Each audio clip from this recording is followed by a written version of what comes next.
Good morning, everybody, or good evening, or good night, wherever you are. So this is the last presentation on the animal agriculture white paper.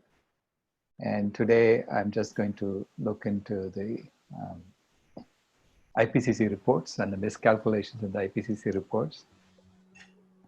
It sort of sets the background for why we are in the situation that we are in. So the recording, the videos for the previous 5 presentations are on the white paper webpage, along with the slides for the presentation. So everything is out there, so you can just take a look at it. And as soon as this is done, I'm going to also put it up on our webpage.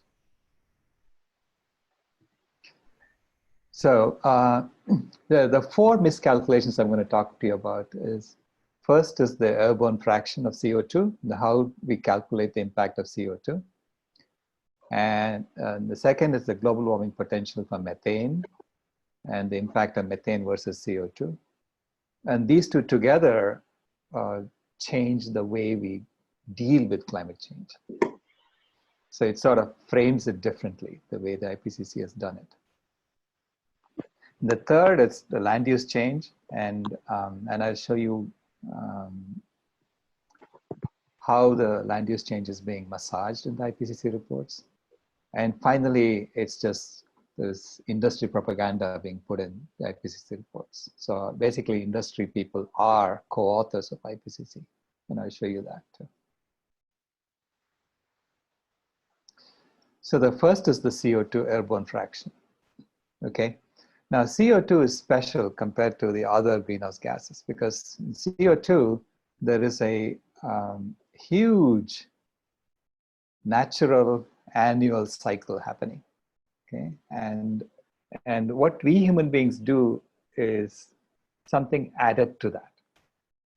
So if you look at the carbon cycle block diagram of the IPCC, it shows fossil fuels, we are pumping 7.8 billion tons of carbon.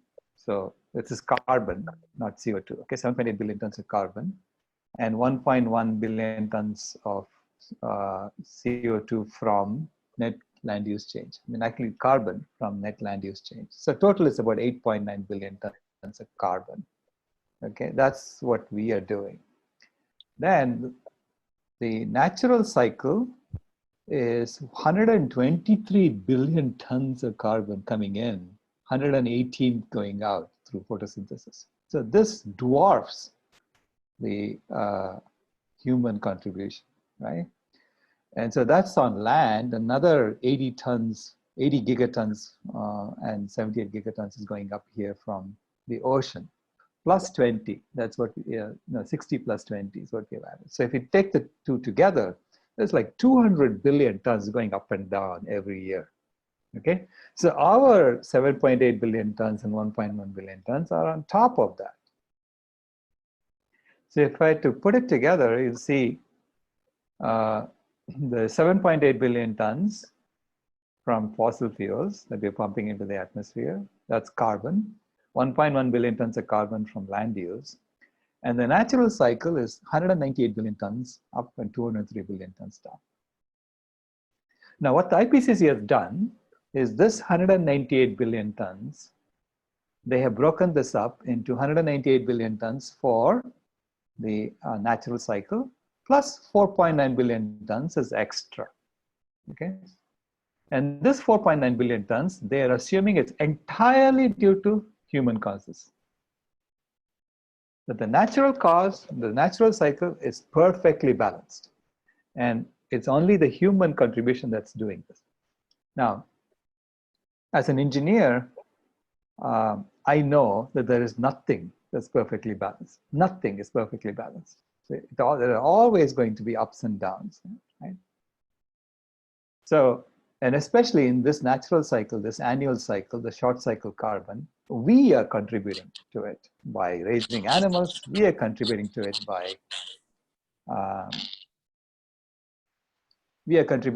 by pouring fertilizers, doing irrigation. We're doing all kinds of things to change the carbon cycle.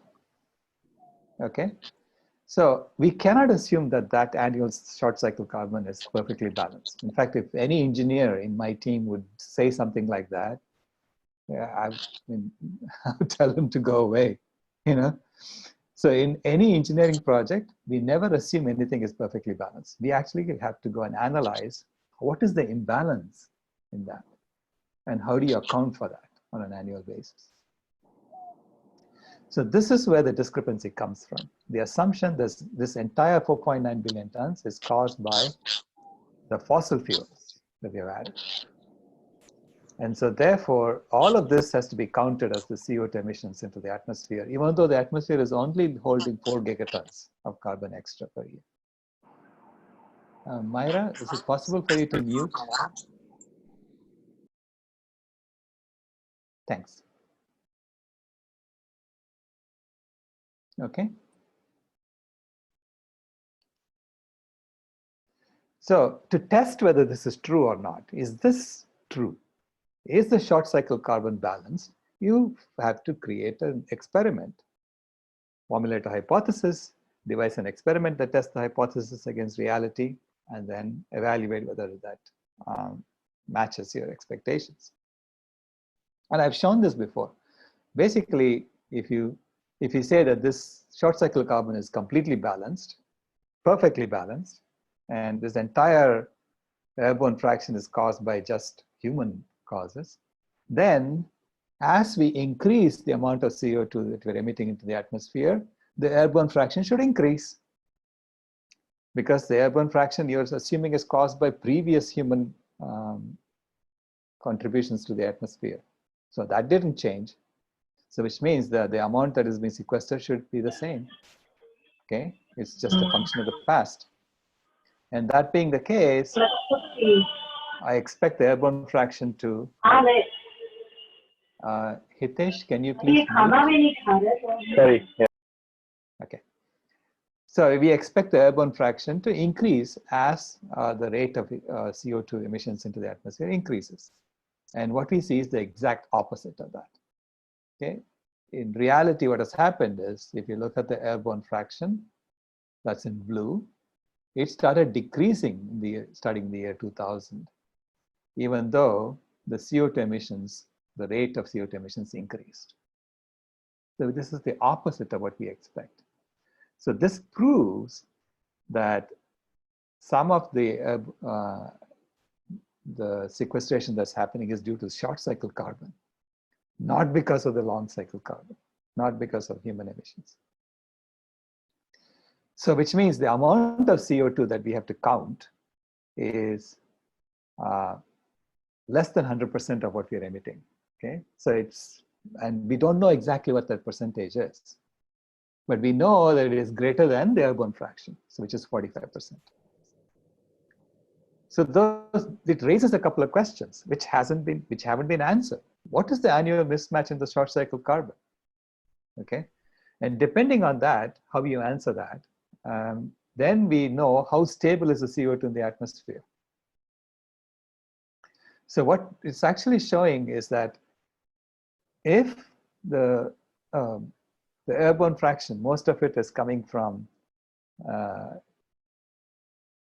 short cycle carbon, sucking down the carbon, then the CO2 is actually much more stable in the atmosphere than we thought.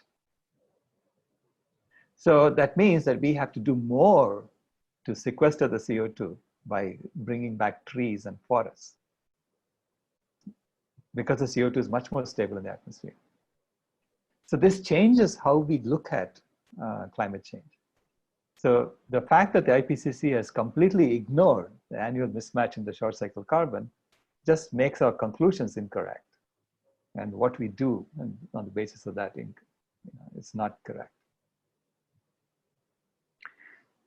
Second is the global warming potential for methane. That's a major issue in the way the IPCC is doing its calculations. And I'll begin by showing you the table from the IPCC 2019 report. This is from 2019, and I think it's on page 5. So where they list the 3 major greenhouse gases: carbon dioxide, methane, and nitrous oxide. And for carbon dioxide, they just list the total 39.1 gigatons of CO2, by the way. This is CO2, not carbon, okay? So, which means the weight of CO2 is the 2 oxygen molecules for every carbon atom. So, which means that it is 44, the molecular weight is 44 versus 12. So 39.1 gigatons is roughly about 10 gigatons of carbon.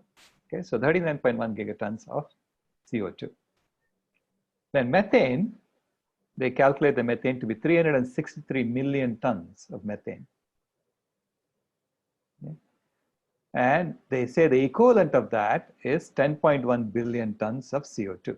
So this is the CO2e, CO2 equivalent per year. So this is obtained by multiplying this 363 by 28. Now 28 is what you do, you multiply the methane by if you're calculating its impact over 100 years and averaging it over 100 years. Okay? The same thing they did with the nitrous oxide as well. Nitrous oxide is only 10.4 million tons we're emitting per year according to them. And its equivalent is 2.8 billion tons of CO2. And this is obtained by multiplying this by the 100-year time constant, 100-year global warming potential. So now let us look at the actual impact on an annual basis of CO2, methane, and nitrous oxide. What is it actually doing? How much is it actually increasing the heating in the atmosphere? So we know that overall, starting from 1750 on, if you accumulate it, CO2 is causing 1.68 watts per square meter of heating. Methane is causing about 0.97 watts per square meter of heating. Nitrous oxide is causing 0.17 watts. The total is, of all these other things is 1.7 watts per square meter. Okay? And there is 1.1 watt per square meter of cooling that's happening. So that the overall heating is 2.3 watts per square meter. Okay? So this is the accumulated impact of all of our CO2 emissions and methane emissions and nitrous oxide emissions, etc., since the year 1750. Now we look at what is it doing on an annual basis. So every year, how much are we adding to the atmosphere and how much is that heating of the atmosphere? So every year we're adding 39.1 gigatons of CO2. Now 7.8 gigatons of CO2 is 1 part per million. So which means 39.1 gigatons of CO2 is 5 parts per million. So we're adding 5 parts per million to the atmosphere. Of that, only 2.2 parts per million stays in the atmosphere. The rest is being sucked down on land, okay? So, but even if you assume that entire 5 parts per million is up in the atmosphere, that's like saying the impact of that CO2 that we've added is the logarithm of 395 over 390. So 390 parts per million is what it was when the IPCC did this measurement. So it would have gone up to 395. So the log of the ratio of this times, IPCC has given this constant in its report, 5.35 watts per square meter for every for every increase of 1 here. Okay, so every doubling in the logarithmics, in the e doubling of this, right? So ln 395 over 390 times 5.35, and you can calculate this. Put it in your calculator and check it out. It comes out to 0.068 watts per square meter. That's how much extra heating we are adding because of the CO2. Now, not all the CO2 stays up in the atmosphere, only 45% stays up there. So which means it's really 0.31 watts per square meter, 0.031 watts per square meter. I'm sorry, that's a typo, 0.031 watts per square meter. Now, if you do the same calculation for methane, so methane, we're adding 363 million tons of methane. But methane is so much more powerful as a greenhouse gas, okay, on an instantaneous basis. So the IPCC has also told us how to calculate that. They said, okay, take the square root of the methane concentration in the atmosphere and the difference of that to what is being added. So that's 363 million tons is equivalent to 0.13 ppm. Okay, so that's why I'm subtracting, I'm taking the square root of 1.72 here. Okay, so this divided by what it was in 1750 times 0.97 watts per square meter is the total impact of methane. Okay, so the total impact of methane is caused by changing from 0.75 to 1.85. This is the methane in the year 1750, the methane concentration in the year 2010. Here's the difference between the two. So if you calculate that, you'll see that the methane impact on an annual basis is actually greater than the impact of CO2 on an annual basis. It's 0.095. It's greater than 0.068, even if you assume the entire CO2 is going up into the atmosphere. If you just take the 45%, it's 0.031. So it's almost 3 times as much. Methane is causing 3 times as much heating on an annual basis than the CO2. But the methane becomes CO2. So this much methane actually becomes CO2 on an annual basis. So basically what's happening in the atmosphere is you're pumping up methane, and the methane is being turned into CO2 because of chemical reactions. And then we are pumping up even more every year to keep it up there, right? Keep the levels up there. So we reach some kind of equilibrium in the methane in the atmosphere. So it keeps staying at the same level, even though a lot of it is getting converted to CO2 on an annual basis. So if we didn't put up the methane into the atmosphere, it would have cooled by 0.095 watts per square meter. But we are preventing it from cooling by pumping up the methane. And so that impact is greater than the impact of CO2. But that's not what we see in the IPCC's report, because the IPCC is happily averaging it over 100 years. Okay? Now, if you look at the nitrous oxide, there's the same kind of formula for calculating the impact of nitrous oxide. Nitrous oxide turns out that that molecule has the same molecular weight as carbon dioxide. So it's the same weight for every ppm. 7.8 gigatons of nitrous oxide will cause 1 ppm increase, right? So 10.4 million tons of nitrous oxide is like 0.0033 ppm. So the current concentration of nitrous oxide in the atmosphere is 330 parts per billion. So it's 0.33 parts per million. And it used to be 270 parts per billion in the year 1750. So, and nitrous oxide is causing 0.17 watts per square meter of heating. So if you calculate this formula, it turns out that on an annual basis, the nitrous oxide that we're emitting is causing 0.0035 watts per square meter. So it's 1 order of magnitude less than the CO2 or the methane, okay? So, but anyway, if we add up all the total, it works out to 0.167 watts per square meter. That's how much we're increasing the heating on an annual basis. But you notice that most of this heating is coming from the methane. Then why is the IPCC showing CO2 is 4 times the methane? Because the IPCC is averaging the methane over 100 years. Okay? So if you average it over 10 years instead of instantaneous, you will see it's roughly 3 times. So this is what the IPCC is showing us. So 10.1 for methane, 39.1 for CO2, and nitrous oxide is 2.8. In reality, it is like this. The equivalent is 17.6. This is the 45% airborne fraction of CO2. The methane, the impact over 10 years is equivalent of 46.9 gigatons of CO2. And nitrous oxide is roughly the same. Whether you do 10 years or 100 years, it's the same global warming potential. So the ratio becomes methane is much more powerful as a greenhouse gas than CO2 on an annual basis. But the IPCC doesn't say that. It's saying the opposite. And I'm showing you even on an annual basis what the IPCC, and using their own formulas, we can conclude that methane is much worse than CO2.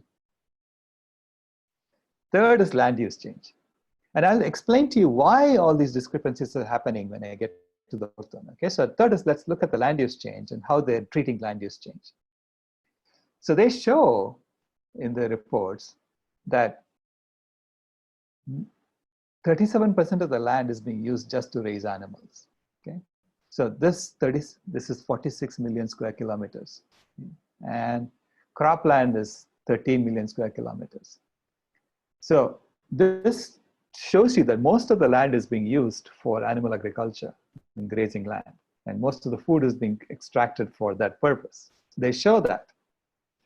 What they don't tell us in the IPCC reports is how much carbon is being stored on these lands. Okay? They show that the total amount of carbon stored on land is shown here is 1950 to 3050. So the average is 2,500 gigatons. So 2,500 gigatons of carbon is stored on land. So they show that. They also show that the atmosphere has 830 gigatons of carbon. So which means that the land has 3 times as much carbon as the atmosphere. They show you that. But they don't say, how is this 2,500 gigatons split up among the land? How much is stored in here in the grazing lands? How much is stored in the croplands? How much is stored in forestry? If we had a breakdown, we could look at that and say, hey, wait a minute. Grazing land has so little carbon. So why is that? They don't show us that. I had to go find out by going and doing my own detective work, right, with a scientist in the University of Illinois. So we did this joint work in 2015, and that's when I found out that this 37% of the land is only storing 2% of the carbon on land. And then you wonder, why is that so low? Why is the carbon storage on grazing land so low compared to the rest of the land? It's because in grazing lands, we constantly burn that land. Okay, these are all the fires that were set in 10 days. We burn that land to prevent any vegetation that is growing that the cows do not eat. So we let the cows eat, and whatever the cows do not eat, we slash and burn. This has been practice for years, for centuries. This is what we've been doing. And because of that, that land stores very little carbon. So if we stopped animal agriculture, we can literally bring back, we just stop burning it. And when you stop burning, then the forest will come back, right? Especially where it's closer to the forest, the forest will come back. I expect that to happen here, here, and here, easily.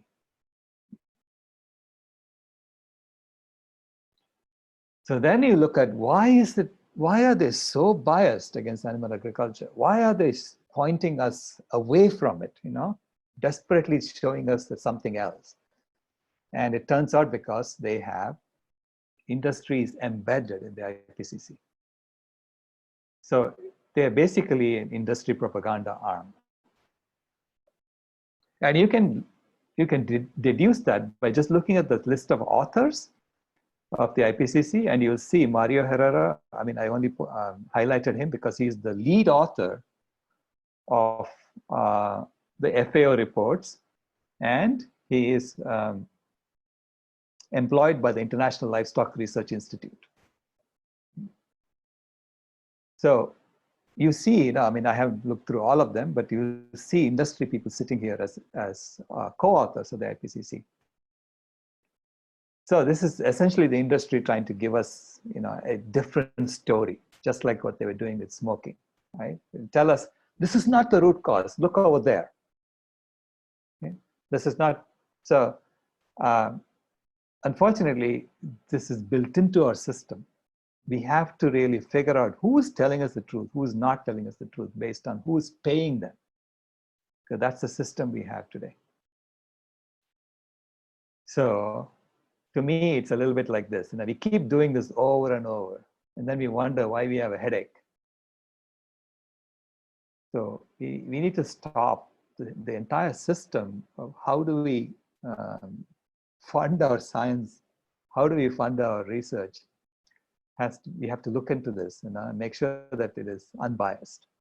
Otherwise, we'll keep getting the bad information. So anyway, in summary, FAO had said that the impact of animal agriculture, the global annual emissions, is 7.5 gigatons of carbon dioxide in 2006.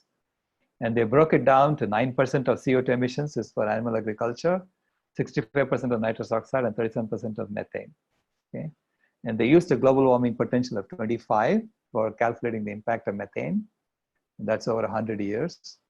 And they used 0 as the opportunity cost of animal agriculture. Meaning if you stopped animal agriculture, they said it's not going to do anything to the carbon cycle, which is we know to be untrue. Okay. So using that, their calculations were 7.5 billion tons. Then in 2009, Goodland and Anand broke that down, and they pointed out a lot of errors in the FAO's report. And so they calculated equivalently that the percentage of CO2 emissions caused by animal agriculture is actually 31%. They used the same ratio of nitrous oxide and methane as the FAO, though even though that is also questionable, because why would we believe anything that comes from the industry? Okay? But let's pretend that that's true.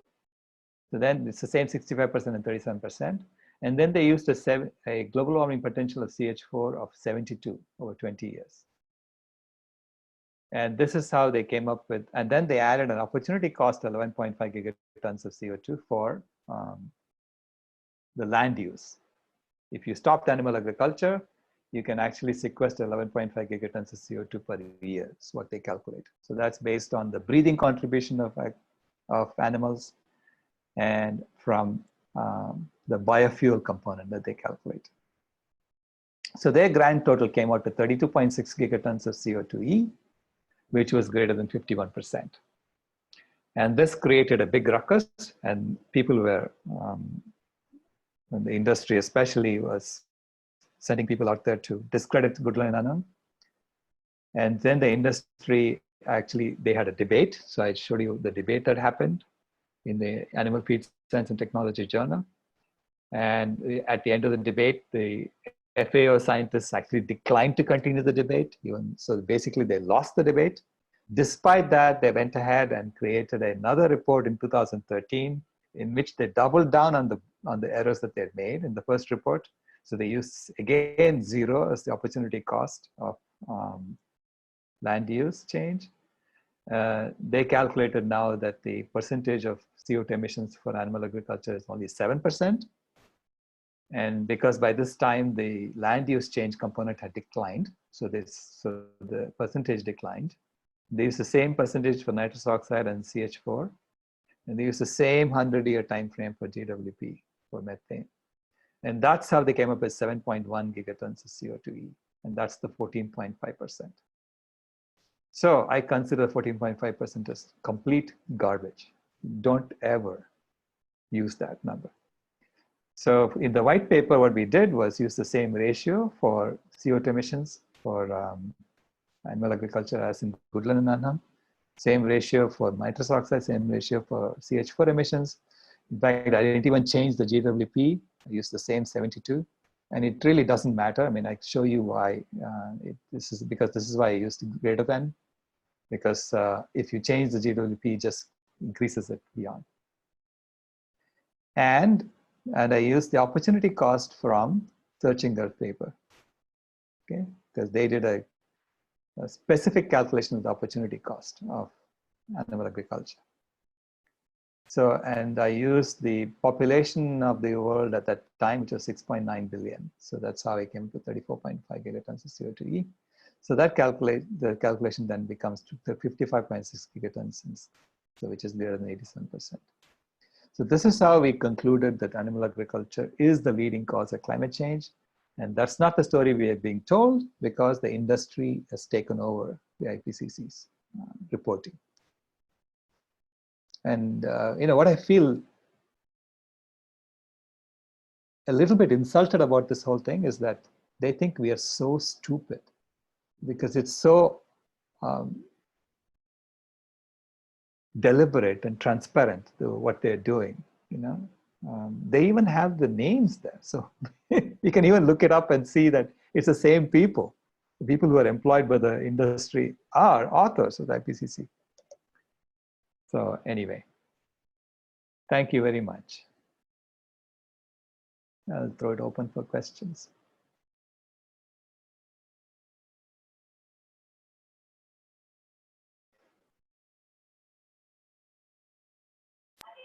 Hi, Shailesh, Hitesh here. Yes. Yeah, hi. So I also asked the same question in the group. I'm quite new to all these things, so please forgive any of my ignorance. So I just finished watching a couple of documentaries, Inconvenient Truth and all these, the 11th Hour and everything. They keep blaming the fossil fuel industry. They keep blaming the unsustainable and non-renewable sources of energy, but they never utter a word about animal agriculture. I agree. If the corruption and bribing is true, ideally they should be talking about the third thing altogether. But they just seem to blame the fossil fuel and not talk a word against animal agriculture. I mean, why is that happening as per you? Like, don't even talk about one thing. Yeah. Because they have to frame it in the current system, and so when they frame it as a fossil fuel issue, you get frustrated, but you don't do anything about it. You cannot do anything about it. Okay. Whereas if they tell you the truth, then you will start changing your behavior. Just so, and that will just upset the whole system, right? Yeah. So when if fossil fuels are concerned, like in India, there's very spike in growth in terms of renewable energy sources. So don't you think that this is also harming their business? So I mean, I can't actually figure out the reason why just one industry is the villain when they are having losses on the both sides. Yeah, because they realize that people are going to see that there is a problem. Okay, climate change is happening all around us. We are seeing that there is a problem. So you need to be told a story. Otherwise, you're going to start asking questions. So you need to be told a story that's plausible. And the plausible story is fossil fuels, because this way you focus on that and you say, well, but I still have to go to work. So how do I go to work? Maybe I'll try to use a little bit less. Maybe I'll buy an electric car. It's also another consumption. So, basically you keep the same system going, the system of consumerism going. Whereas if you realize it's animal agriculture, you can quickly change. All of us will change. Ultimately, when we see the truth, we all try to do the right thing, okay, based on the truth. And when we do the right thing, we will actually change our relationship with nature. And when we change our relationship with nature, you cannot any longer have a system that's exploitative of nature, which is what this current system is. So we have to sort of be, we have to be sort of inoculated against it. And so we continue behaving like zombies. We are being factory farmed. We are all being factory farmed by the system. So may I ask a question here? Sure. Have you investigated the potential impact of shifting the form of animal agriculture to holistic land grazing so we can restore the land and sequester carbon in the soils? Your argument is based on the fact that currently with these methods, there's burning happening every year because they're not grazing everything. But with holistic land grazing, you can manage the soil and the land in such a way as to create both nutritious food for the animals and for other species as well. And you continue to have an economic model for the livelihood of these people. If we all stop eating meat, I don't think that's going to happen anytime soon. Well, why not? What are these other people? What are these people going to do for their livelihoods? So what are we doing now for our livelihoods? We are sitting in our homes. There are a lot of people who are getting checks from the government, and we are sitting at home. So we have figured out a way to feed ourselves without doing much. Yeah. So it is now, we have to now figure out a new way of organizing ourselves where it does not depend upon extracting things and then colonizing people, colonizing their lands, I mean, this colonization has been going on for so long, and we have been told stories. We are made to pretend that we got independence when we really didn't. When the colonization still continued, the exploitation still continued. At what point are we going to face reality?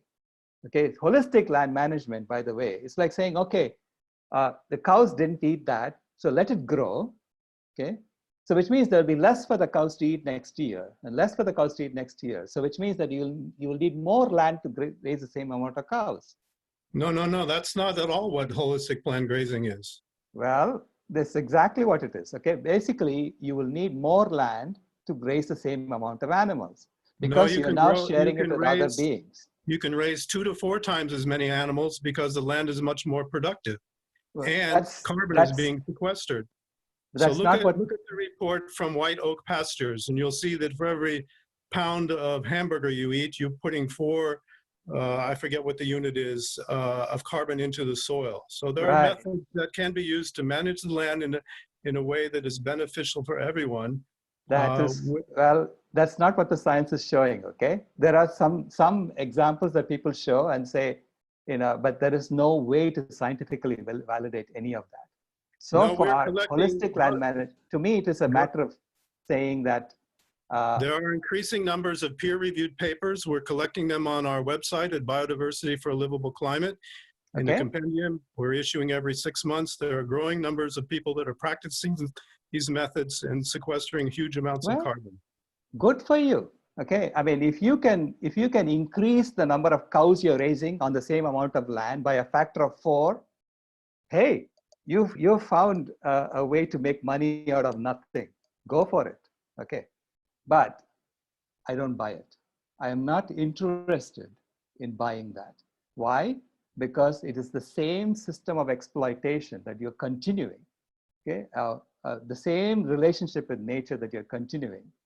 And there are enough people who are starving right now, okay, who are already dying from starvation. And you're saying, let's just continue this because I found another way to extract more from nature. I can quadruple the number of cows I'm growing. Good for you, go for it. But I'm not interested.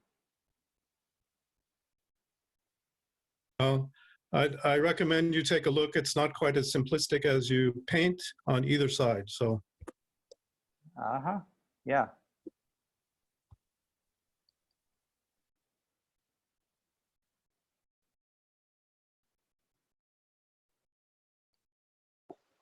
Any other questions? Hey, Shailesh, this is Jyoti. Thanks for organizing this. Can you hear me? Yes, I can hear you. Hey, a couple of points. So one question I was thinking about was there was some gentleman, he had a TED talk, was saying that we have to have these massive herds grazing these pastures. Right. Have you heard That's that exactly theory? what Philip was talking about, yes. Oh, is that what it is? Okay. Yeah, exactly the same. It's Alan Savory. Right, and that, I think that guy has a questionable past because he once recommended that they cull, I don't know, thousands of elephants. Right. And that was a wrong decision. But anyway, so that was one point which I wanted to make. And second is, isn't there a lot of fish farming being done on land or in ocean pens? And I wonder what is the impact of it on greenhouse gases or pollution? Well, aquaculture, yeah. I haven't looked at that in detail, but that's separate from this animal agriculture that I'm talking about. Okay. All right. Thanks. Sure.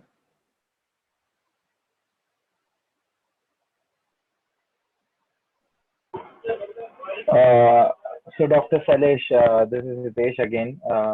So how do you see pushing this particular cause post-pandemic, since people are a little more, knowledgeable about the animal agriculture causes? I mean, post all the ancient pandemics which have happened are from animal sources. Exactly. The recent pandemic is also from animal. So how do you see this particular cause, growing in near future? Yeah, this pandemic has basically made us think, reset our mindset and think about things, because especially when we don't lose sight of the root cause of this, which is our interaction with animals. I mean, if we are going to chop off the heads of billions of animals every year, some virus is going to jump. It has always done that. Right? We've always had these viruses. I mean, if you look at Dr. Michael Greger's talk, he's pointing out everything. I mean, cholera, typhoid, leprosy, they all came from animals, right? So all of these things we have endured for so long, and we thought it was something else that caused it. But now looking back and looking at the genetic analysis, we see it all came from animals. So this is asking us to think again. The current pandemic is asking us to think again. Now that we know better, are we going to make a fundamental change in who we are? Or are we going to continue doing the same silly thing that we've been doing? This is why I showed the cartoon figure, banging his head against the pole. How long are we going to continue doing that and complaining about headaches? When will we stop? So we always tend to look at, one particular aspect of it and say, aha, I can still do it because of this. And there are all these other things that are telling you to stop, and we ignore that, right? So we have this tendency to do that. And it's about time we start looking at things holistically. So do you think this year is the right time to promote this particular cause even more, since people Absolutely, are already... Yeah, this is the right time to say, address the root cause. We need to demand from our leaders that they need to address the root cause and stop this corruption in science. I mean, this deliberate, open corruption in science.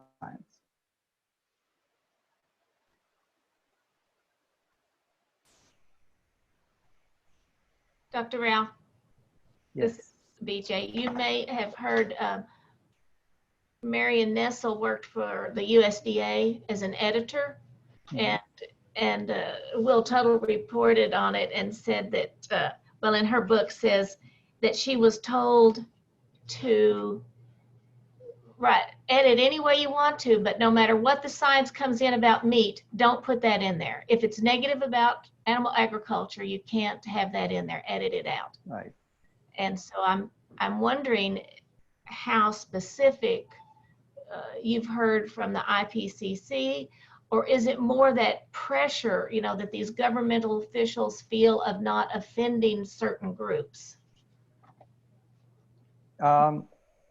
We can see it happening, right? So we can see even in the USDA's dietary recommendations are so biased for telling people to eat more meat. And so this way they are getting sick. And as they get sick, they become, customers for the healthcare industry, right? So there's this cycle that's going on. And now that system is now clearly at breaking point because our hospitals are being overrun with people who are sick. And we know that the underlying causes are all caused by eating animals. It's the foundation of it. So our entire system is based on this, based on exploitation, not just of nature, but of other people, making people do things. Otherwise, you're not going to get any money, right? Now, suddenly we figured out a way to print money and send it to people. Hey, why didn't we do that before? So there are other ways to organize ourselves that doesn't involve making people, forcing them to do things. Otherwise, they're going to go hungry and die. Okay? And it's happening especially in the global south. We are exploiting them. And then we go around saying, hey, if we don't exploit them, they won't have any money. Right? They won't have any money. And so they'll have to starve and die, right? So that's the excuse we use to continue doing the same thing again and again. But this pandemic is showing us that there are other ways to do this.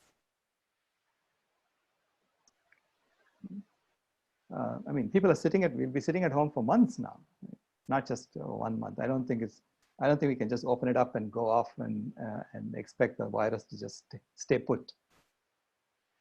So, I think the entire profit which meat industry has acquired so far is just like gone in 15 days of lockdown. So I don't think it's worth it, even like commercial wise, even money wise, it's not worth it. Yeah, but it's not that, it's the entire system of normalized violence depends on the violence to animals. That is the foundation of it, right? If you cannot commit violence to animals, you cannot commit violence to other people. So you have to completely rethink your system. You have to have a system of normal non-violence. So, and that's what this system is desperately trying to prevent us from seeing, right? They keep pretending there can be no system of normal non-violence. It has to have violence. Violence has to be built in. Why? Because there are people up there who are doing very well, who have colonized the rest of the world. They want to keep it this way. They don't want us to see it.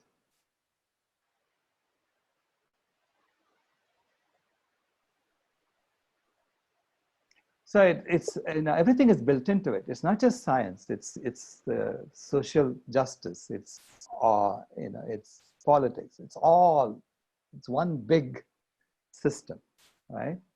And we keep so currently we are trying to keep the foundation the same, and we keep trying to change the walls. But the foundation is crumbling. The foundation is this animal agriculture. And the animals are sending us viruses saying, stop it. We're not listening. Yeah. I think we need a bigger bully pulpit. Like, I know Bernie Sanders mentioned something about the impact of animal slaughter farming, and Cory Booker is a vegan. I think Tulsi Gabbard is also a vegan. So I wonder if these leaders, what would take these leaders to say that? Cory said in debate that that's my personal choice. I do it for myself. Yeah, so it's not a personal choice. We see that now, right? I mean, right. Yeah. And I was really blown away by the latest, by the opinion piece in the National Review that came out yesterday. I was blown away. Matthew Scully, who was the former speechwriter for George W. Bush, I mean, he just wrote it out, showing why we need to reconsider our entire relationship with the animal world. So we didn't hear it first from, I mean, I think that he went much further than any progressive magazine I've seen. So this is not about, progressives versus conservatives. We are all in this together. And the truth is coming out from both sides. So that's the nice thing about it.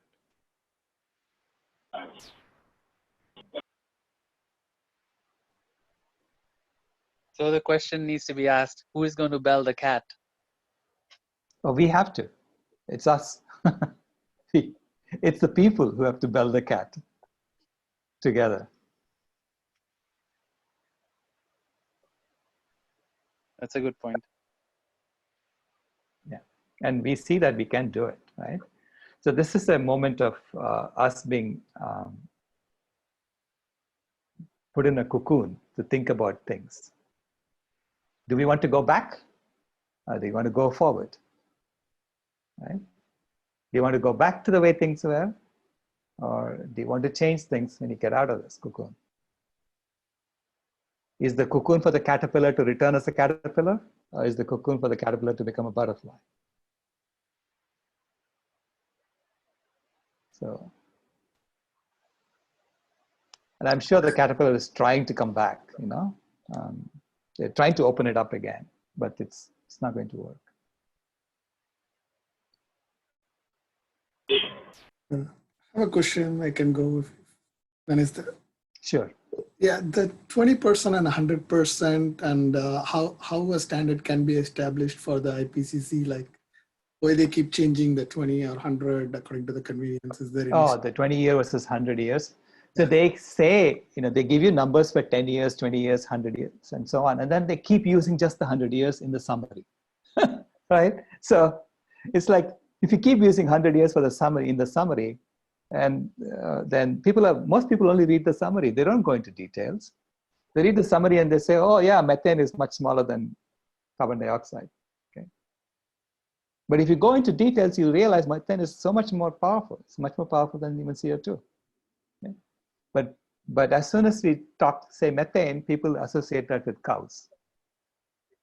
So they realize it's animal agriculture. So that association is there in people's minds. And because of that, they need to keep tamping down on the methane. So it's not that they're switching from 20 to 100. They never, ever use 20 in their summary. Okay? They never use 20 or 10 years. They only used 100 years in their summary. And that they have been consistent. Okay, thank you.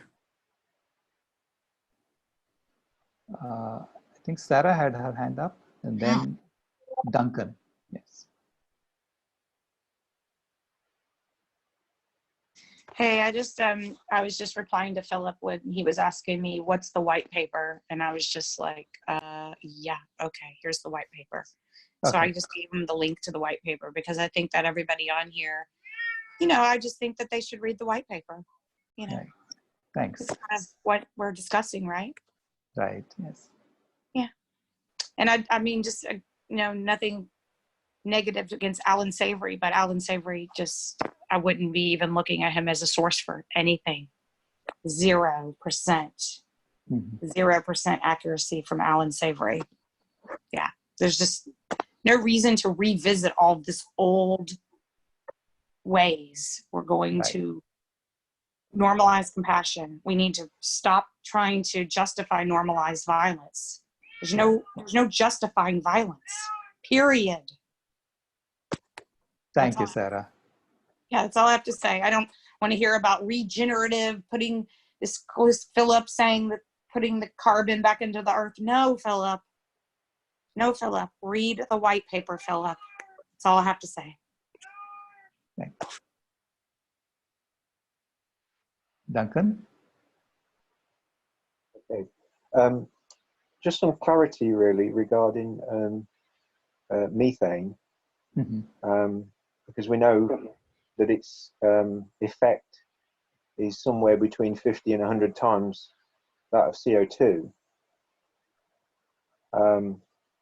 The other thing is where CO2 is reabsorbed by plants on an ongoing basis, is there anything that actually reabsorbs methane until it's broken down into CO2?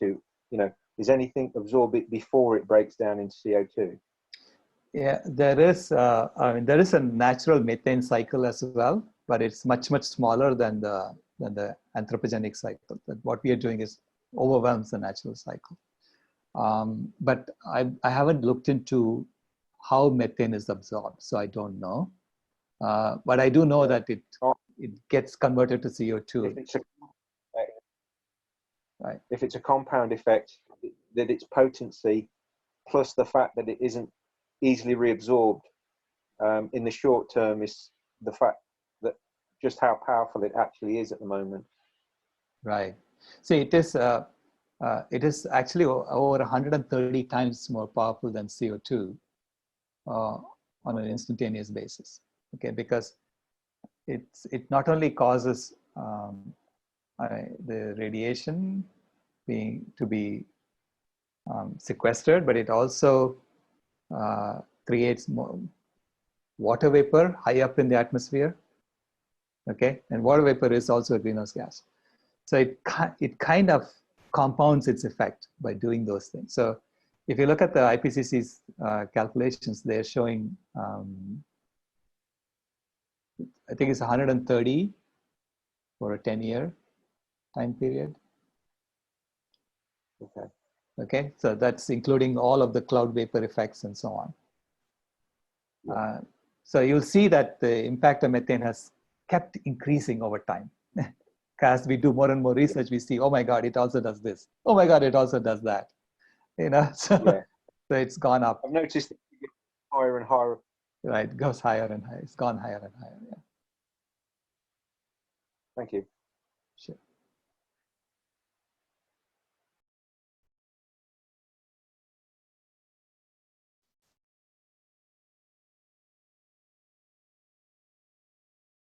Any other questions? Hi, Dr. Sailesh. I'm going to jump to another meeting. Thank you for your wisdom and your information that you always have available. I did wanted to mention before I leave that the only way out to everything is going inside. So right now we have that opportunity.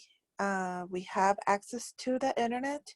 Study the body of tigers, lions, and study the body of a human. What's the difference? There is a big difference. A big difference. Those type of animals, they eat cows, they eat animals, they eat vegetables because their intestine, their acids, their teeth, everything is designated for that. As is humankind, we are not. So hope everybody starts eating foods of light because that's what we are. Thank you. Thank you, Myra. I have one question. Is there a way to raise the issue of bias? Has anybody attempted to just by itself without addressing the broader issue of how much livestock is actually contributing? Right. Just like abstractly. Yeah, just raise the issue of bias. Like, why is the International Livestock Research Institute scientists sitting on the IPCC author board, right? It's it's like it's a dead giveaway that there is something fishy going on there. But I know that even the COP, I was in COP 21, and a negotiator from Brazil came out of the meeting, because we are not allowed inside, right? So we all have to stay in our area, which is the NGO area. We're not allowed to go inside the negotiating rooms. So the negotiator came out, and she looked at my t-shirt, which had a sign about animal agriculture. And she came to me and she said, aha, no one wants to talk about that inside. She said, I'm the only vegetarian in the group, right? And they think I have two heads or something. They look at me like I'm crazy. So she was a lawyer. She gave me her card, and she was a negotiator from Brazil. And she said, I even asked them to do a 1-minute meditation before every meeting, and they thought I was nuts. They couldn't even dream of it. And most of the people there are men. She said, most of them are men. There are hardly any women among the negotiators. What do you expect? And this is what we do. Anyway, it's highly biased. I presume this is before Bolsonaro got in. Right. This is 2015. This is before Bolsonaro. Yeah. COP21. Yeah. Thanks. Sure.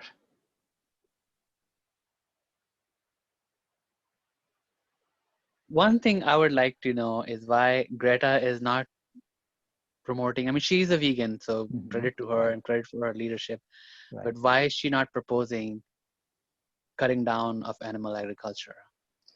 I think, I mean, it's a guess. I don't know. I'm just guessing, but I've had people contact her. I have tried to contact her team. People have tried to contact the team, and the team, there's a team around her now. She's not really doing it by herself. There's a whole team around her. And that team has basically cut off this aspect of the discussion because they claim that they don't get access otherwise. Because Greta is getting access to the UN, access to the big meetings, to make statements, right? And so if she mentions this, the access will be cut. Oh, okay, I understand now.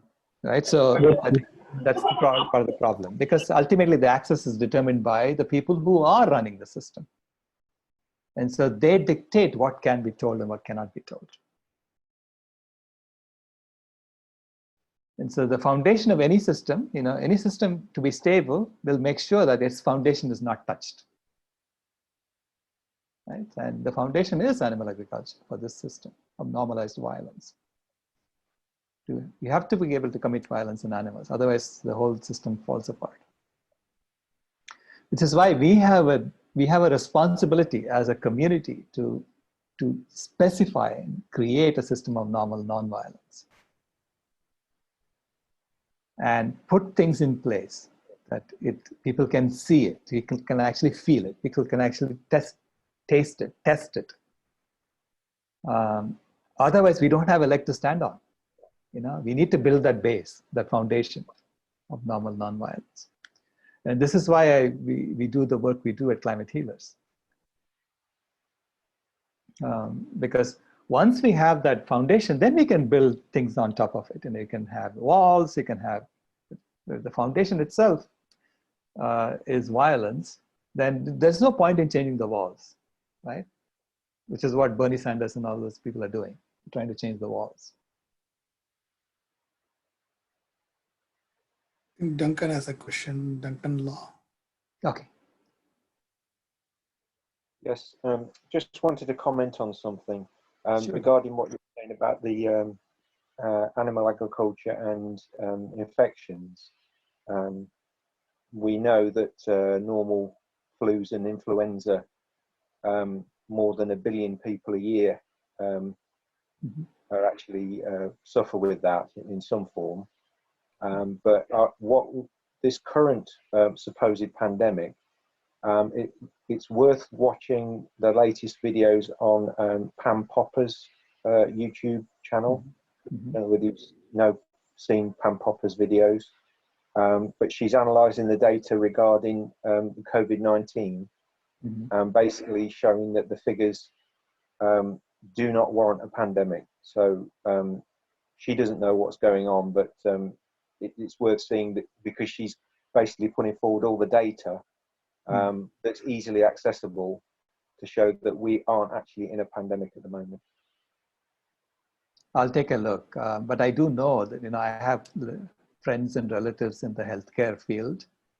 I do know that they're overwhelmed right now. Yeah, they're completely overwhelmed. Because she does as well, but she's saying it's purely from panic. A&Es are being overwhelmed just purely through panic.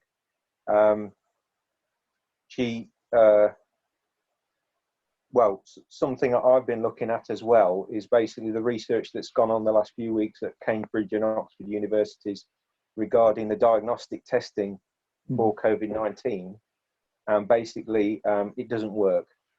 So people are being diagnosed with COVID, and it could be any type of coronavirus flu.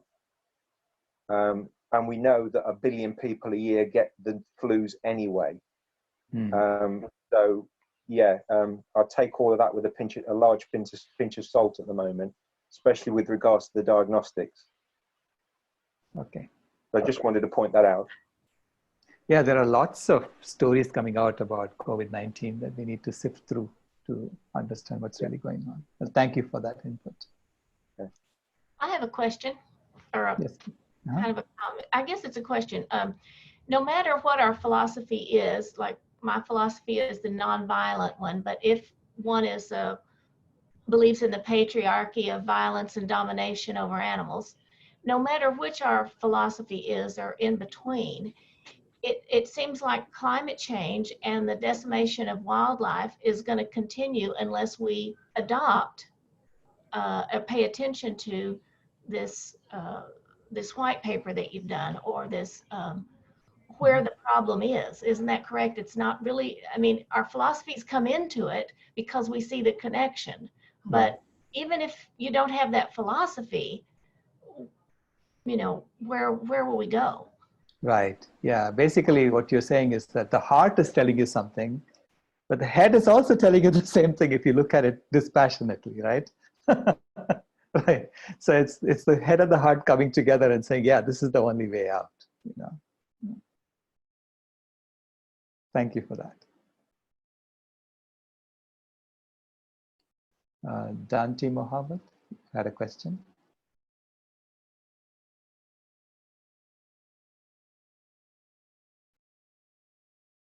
Yeah, I think he's good. I think he's joining from Ghana, but he has some audio issues. Okay.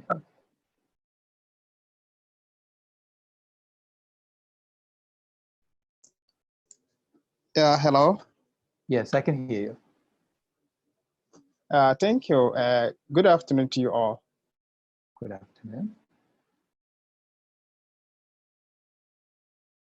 To be part of this particular program. The last time I tried to be part, but then the network wasn't that good for me. Well, in relation to this particular animal agriculture, in fact, it is really a very serious case, because where I am, you realize that even our governments are promoting animal agriculture. Right. Everybody, yes, almost everywhere over here. And then, we have these nomadic farmers who basically, their livelihood depends on this rearing of animals, that kind of thing. Right. You see, so it will be very serious That is how to control how these things is to be implemented, particularly in Africa. Because if you look at information, how to disseminate information to the local people is usually not easy. You get that? So I think we have a lot of work to do. Is that okay? Absolutely. I completely agree with you. I've been to Ghana. I've seen what is going on there. And it's very fascinating to see how colonialism seeded. Hello? Can you hear me? Yes, I can hear you. Yeah, colonialism seeded animal agriculture in lots of places. You know, sort of basically in Ghana, the schooling system sort of teaches kids how to eat. Because when I went to Ghana, I went a couple of years ago, I found it was a land of abundance. There are papaya trees everywhere, there are mango trees everywhere. I mean, this is, you know, you can just live off the fruits from that are just growing in the wild, right? Yes. And that's what I was doing. It's so beautiful. It's such a beautiful place. Beautiful people too. Yes. And but then I see all these people running behind my car trying to sell me things, sell me packets of things. And I asked my host, why are they doing that? You know, because they can just eat the papayas right there. And then he explained to me that they were taught, as they were schooled, they were taught to eat, that you need meat, you need rice, you need milk. So you're taught to eat animal foods in school.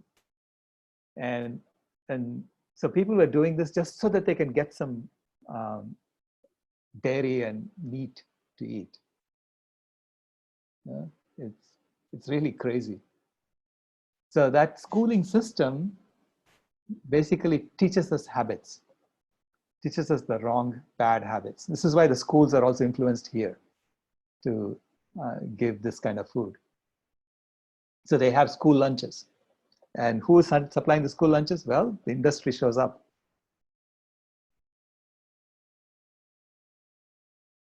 So this is a mechanism by which the colonial system has spread out throughout the world.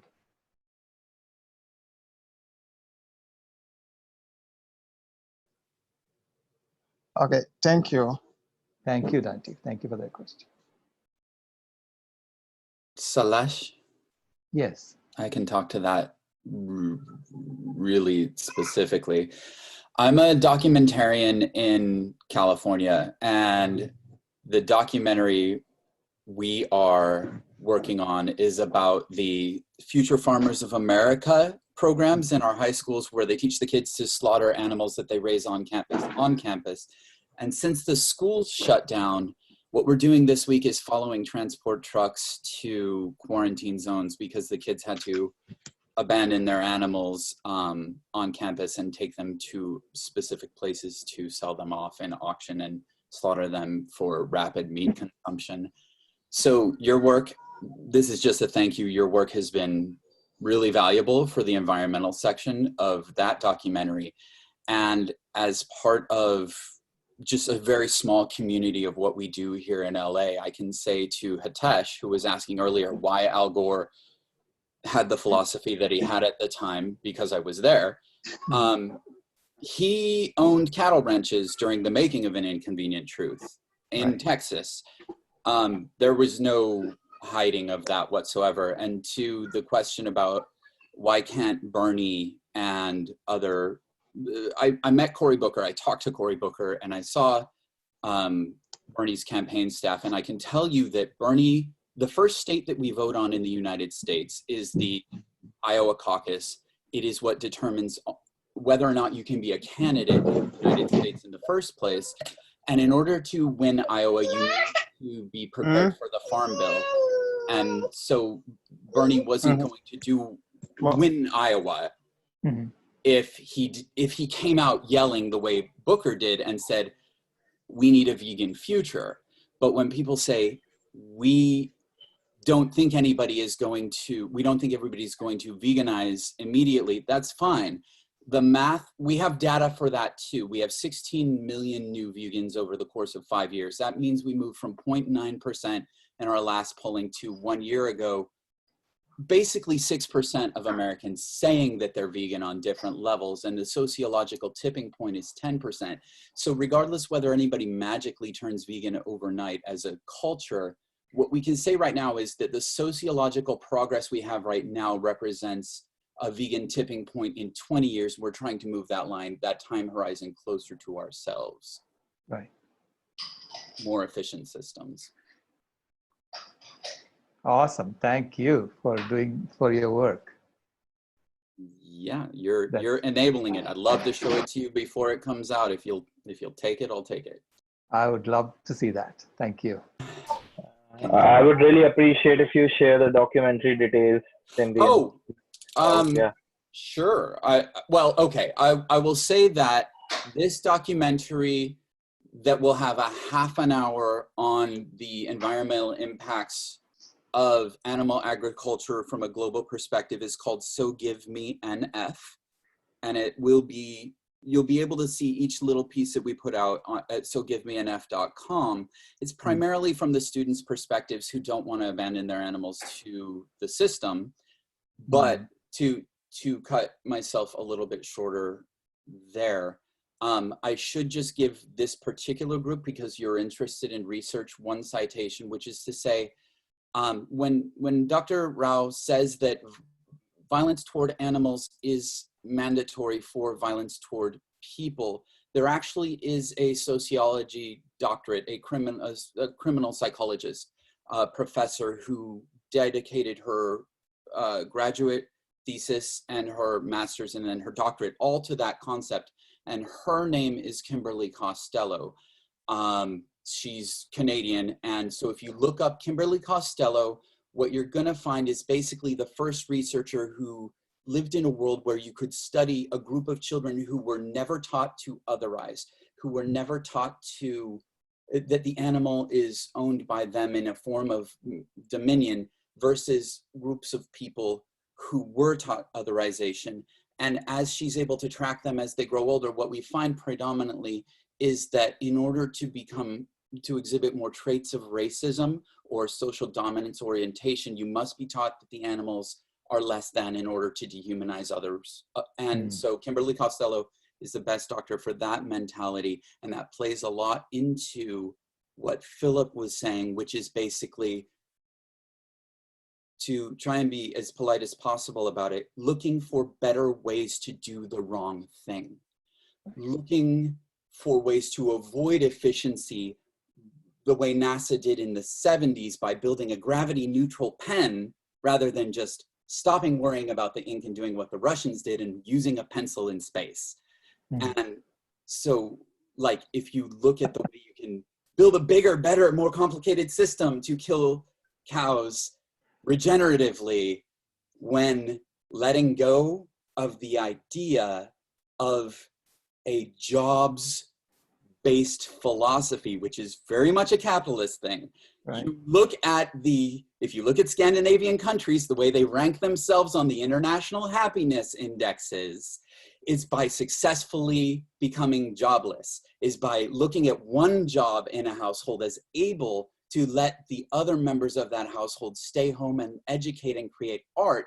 That's called success, because they've successfully got less jobs. So that's what puts them higher in those happiness indexes. So looking for ways to deal with people's livelihoods, as is usually used in capitalist societies. What about their livelihoods? Well, one of the #1 stock earners in your index from the closing of last year is Ethan Brown from Beyond Meat, who is an environmentalist who used a legume, which is a cover crop throughout Canadian wilds, to sequester carbon. And that's why he's #1. That's why I, who put my retirement into Beyond Meat, have a 280% increase during a pandemic. Welcome, I will hire you, you know? Thank you. I'm not struggling. I'll shut up now, but you're doing No, you're awesome. Thank you. I really appreciate that you have sociology trying to join with numbers, because it's a very hard conversation to have. Thank you. Thank you guys for tolerating me. Thank you for your work. This is awesome. Thank you.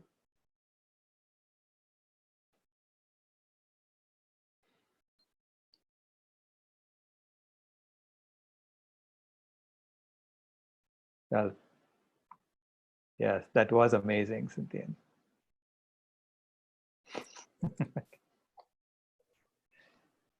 Any other questions?